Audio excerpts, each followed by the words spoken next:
back to life নহল অংকুৰৰ back to life ফাউণ্ডেশ্যনত অঘটন যুৱকৰ মৃত্যুক কেন্দ্ৰ কৰি চাঞ্চল্য যোৰহাটৰ এটা নিচামুক্তি কেন্দ্ৰৰ বিৰুদ্ধে অভিযোগ এটা দুৰ্ভগীয়া পৰিয়ালৰ এই পৰিয়ালটোৱে অকালতে হেৰুৱালে অংকুৰ চুতীয়া নামৰ পৰিয়ালটোৰ কনিষ্ঠতম সদস্যক 5টা মাহ পূৰ্বে বেক টু লাইফ ফাউণ্ডেশ্যন নামৰ এটা নিচামুক্তি কেন্দ্ৰত ভৰ্তি কৰা হৈছিল 20 বছৰীয়া অংকুৰক লিচুবাৰীস্থিত নিচামুক্তি কেন্দ্ৰটোত থকা অৱস্থাতে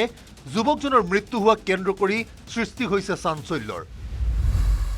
5 ডিচেম্বৰৰ আগবেলা অংকুৰৰ ঘৰলৈ দিয়া হৈছিল খবৰ জ্বৰ আৰু পেটৰ বিষৰ বাবে যোৰহাটৰ এখন হাস্পতালত ভৰ্তি কৰা হৈছিল বুলি জনোৱা হৈছিল পৰিয়ালটোক কিন্তু মাতৃ চিকিৎসালয়ত উপস্থিত হোৱালৈকে মৃত্যুক সাবটিলে অংকুৰে জ্বৰ আৰু পেটৰ বিষত আক্ৰান্ত হৈ হঠাৎ কিদৰে মৰিয়নিৰ লাহিং মাছকুৰি নপামৰ অংকুৰ মৃত্যুমুখত পৰিল তাক লৈ উত্থাপন হৈছে প্ৰশ্নৰ হাস্পতালত ভৰ্তি কৰাৰ সময়ত হিমোগ্লোবিন সুগাৰ ৰক্তচাপ আছিল নিম্নগামী পৰিয়ালটোৰ অভিযোগ অংকুৰৰ অসুস্থতাৰ কথা পূৰ্বে এবাৰো জনোৱা নাছিল কেন্দ্ৰটোৱে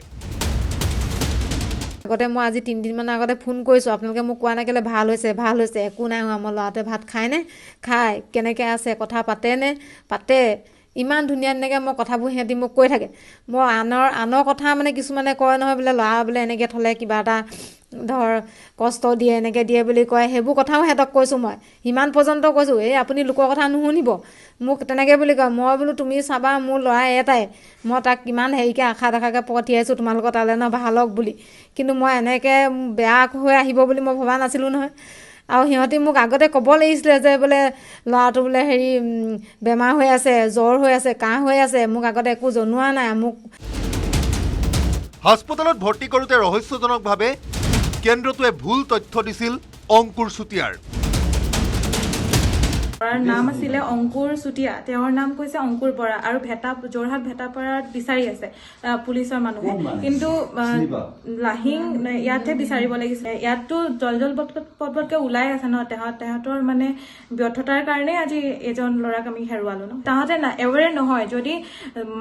মাকক ফোন কৰিছিলে বা বাইকক ফোন কৰিছিলে তাহাঁতি এটলিষ্ট এইটোতো জানিব লাগিছিলে এড্ৰেছটো ক'ৰ হয় কোনটো ল'ৰা কি হয়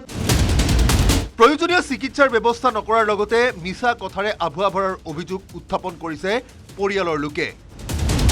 নিচামুক্তি কেন্দ্ৰটোলৈ ফোন কৰিলে অংকুৰ সুস্থ হৈ থকা বুলি অৱগত কৰাৰ লগতে পৰিয়ালৰ লোকক ফোনত কথা পাতিবলৈ নিদিয়াৰ অভিযোগ হেৰি কৈছে কি বোলে আপোনালোকে বোলে ফোন ৰিচিভ নকৰে আমি ফোন ৰিচিভ কৰোঁ তাৰপিছত মায়েতো অ'নাৰ লগত কথাই পাতি থাকে হয় নাই অ'নাৰ লগত পাতে অ'নাৰটো আমি কোৱা বুলি ভাবোঁ অম্লান বৰা নামৰ যোনজন আছে তাত তাৰপিছত সিহঁতি কৈছে আপুনি বোলে ফোন ৰিচিভ নকৰে এইবোৰ আছে সেইবোৰ আছে এনেকৈ তেনে কৈ মানে সিহঁতি কথাটো মানে বদলাই আছে এতিয়া তোমালোকৰ ওপৰতহে দুখ জাবিব আমাৰ ওপৰত জাবিছে কি ফোন ৰিচিভ নকৰোঁ আমি লগ কৰিবলৈ নাযাওঁ যিমানে ফোন কৰোঁ সিহঁতক সদায় সঁচাকৈ কয় কি আপোনাৰ ল'ৰাটো একো নাই হোৱা বোলে ভালে আছে আপুনি চিন্তা নকৰিব সদায় তেনেকৈ কয় লোকৰ কথা নুশুনিব যিমানে ফোন কৰোঁ সদায় সুধোঁ ল'ৰাটোৱে কিবা কৈছে নি কিবা হৈছে নি সদায় কয় নিচামুক্তি কেন্দ্ৰটোৰ স্বত্বাধিকাৰী অম্লানজ্যোতি বৰাৰ বিৰুদ্ধে অভিযোগ উত্থাপন কৰি মৃত অংকুৰৰ পিতৃৰ স্পষ্ট কথা